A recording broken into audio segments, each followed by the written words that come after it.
Guerras de Identidade, capítulo 15, Como você lê? Hoje será um dia especial.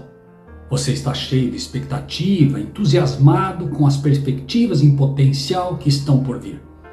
O chefe de uma grande empresa está interessado em um projeto especial em que você trabalhou e está pensando seriamente em fabricá-lo e exportá-lo para o mundo todo.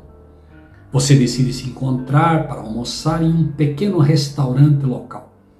Como não o conhece, você olha nervosamente em volta, tentando identificar essa pessoa que vai transformar o seu sonho em realidade.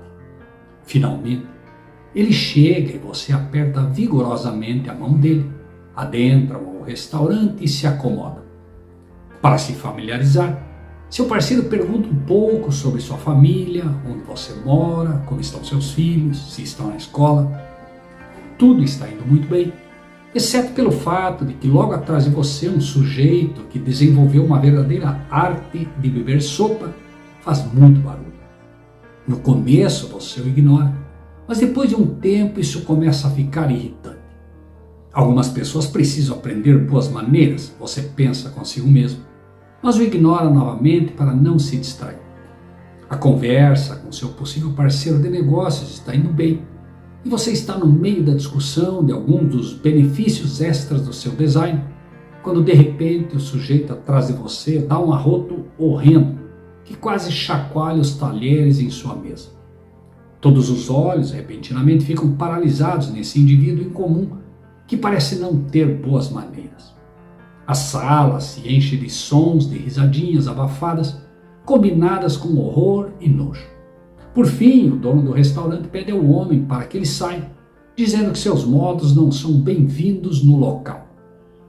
O que é realmente incrível é que se esse homem estivesse sentado em um restaurante que refletisse a cultura chinesa, ninguém sequer piscaria. De fato, o anfitrião e a anfitriã podem ficar desapontados se você não fizer um gesto como esse. Também na cultura chinesa, se você tentasse apertar a mão de alguém que não conhecia antes ou falasse sobre questões familiares durante o jantar, seria considerado rude. É incrível como as mesmas ações podem ser interpretadas de maneira completamente diferente, dependendo de qual cultura ou visão do mundo você tem ou a que pertence. Esse fato não é diferente quando olhamos para as duas culturas do reino de Deus. A cultura do reino de Deus versus o reino de Satanás. A fé cristã tem um fundamento que é Jesus Cristo. E, no entanto, ao examinarmos a infinidade de grupos que levam o nome de Jesus, ficamos perplexos ao descobrir quantas contradições podem existir sobre o mesmo fundamento. A jornada para o reino de Deus envolve uma transferência de cultura e uma transferência de visão do mundo. Em nosso último capítulo, descrevemos a dificuldade que frequentemente enfrentamos ao aprender a pensar nos caminhos que nos levam ao céu. As maiores dificuldades da caminhada cristã giram em torno de como abordamos a palavra de Deus, a Bíblia. Nós saímos do mundo onde fomos educados em conquistas e posições, mas ao nos mudarmos para o reino de Deus, é absolutamente vital que renunciemos às nossas opiniões e deixemos que o Espírito de Deus nos ensine a ler a palavra de Deus. Infelizmente, esse nem sempre é o caso, e as muitas contradições, heresias e alegações encontradas na fé e na história cristãs vêm diretamente da leitura da Bíblia com uma estrutura do céu, e não na estrutura do céu, que se concentra em relacionamentos legítimos e íntimos. Jesus levanta esse ponto em uma discussão com o doutor da lei no capítulo 10 de Lucas. O doutor da lei pergunta a Jesus: o que devo fazer para herdar a vida eterna? Jesus responde: o que está escrito na lei? Para chegar à questão mais profunda, ele pergunta: como você o lê?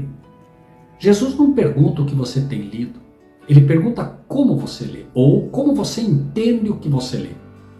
Esta é a pergunta-chave para quem deseja fazer a jornada da Duracell terrestre para os relacionamentos celestes. Como você lê? A pergunta sobre a vida eterna que este homem fez a Jesus é uma das questões mais críticas da caminhada cristã. A posição que você ocupa e as pessoas com quem se mistura são um forte indicador de seu valor neste mundo. Por outro lado, no reino dos céus, toda pessoa é um filho ou filha de Deus e é digna de respeito e dignidade. Ao seguirmos a discussão, notamos que o doutor da lei deseja interpretar as escrituras conforme a primeira pergunta e não conforme a segunda. Ele dá a Jesus a resposta certa, dizendo: ame o Senhor teu Deus de todo o teu coração, toda a tua alma, toda a sua força, toda a sua mente, e ame ao seu próximo como a si mesmo. Jesus, com efeito, diz: exatamente, faça isso e viverás. Mas o doutor da lei, que compreende todas as implicações envolvidas nesta afirmação, procura distorcer o significado perguntando: quem é o meu próximo?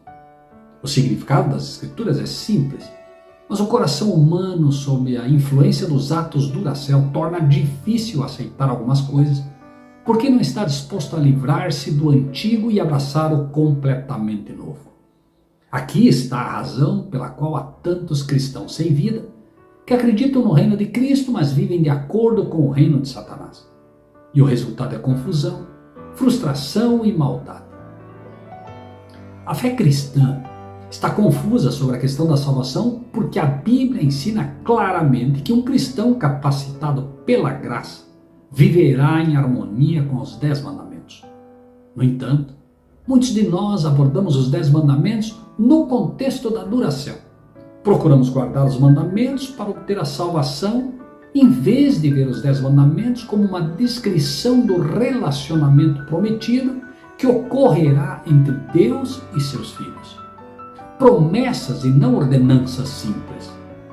Por outro lado, e mais comumente, temos uma multidão inteira que vê a impossibilidade de cumprir os requisitos da lei, mas em vez de entrar em um relacionamento de fé, declaram a observância dos mandamentos de Deus impossíveis e, portanto, nunca desfrutam da liberdade e da vitória que é Cristo. Seja que você busque ou não guardar os mandamentos, o problema, no entanto, ainda é o do desempenho, quando deveria ser de relacionamento. Nenhum desses grupos entrará no reino dos céus, a menos que adotem os 10 mandamentos no contexto de um relacionamento baseado em fé com aquele que morreu por nós. Para o grupo de cristãos que adotam a postura anti-performance e a impossibilidade de vitória na caminhada cristã, logo se segue que o Deus que eles servem também é incapaz de cumprir o que prometeu. Combine essa tendência com o desejo mundano de reconhecimento e não é surpresa encontrar estudiosos, professores e crentes cristãos que rejeitam a capacidade de Deus de criar o mundo em 6 dias literais. Assim como o doutor da lei dá a resposta de que ele deve amar o próximo, mas depois pergunta: quem é o meu próximo? Muitos estudiosos hoje dizem: sim, acreditamos em uma criação de 6 dias, mas que tipo de dias são eles? A maldade sempre procura encontrar uma maneira de distorcer as escrituras para se adequar a si mesmo. Crer em Cristo e ainda viver de acordo com o mundo. Os demônios também creem, diz a palavra, em Cristo, mas vivem de acordo com este mundo.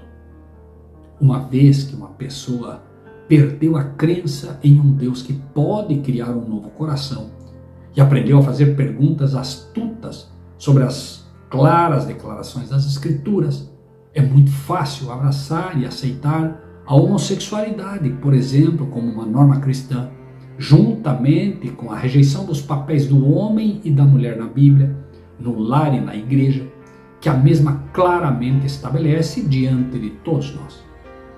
Este conceito é estranho ao reino dos céus. O valor atribuído deve ser sempre por relacionamento e nunca por posição. Poderíamos listar ensino após ensino na Bíblia, que foi distorcido e adaptado aos princípios de poder, posição e desempenho. Mas creio estar esclarecido que, se afirmarmos sermos seguidores de Jesus, procuraremos interpretar as Escrituras de acordo com os princípios de seu reino e não do reino de onde viemos.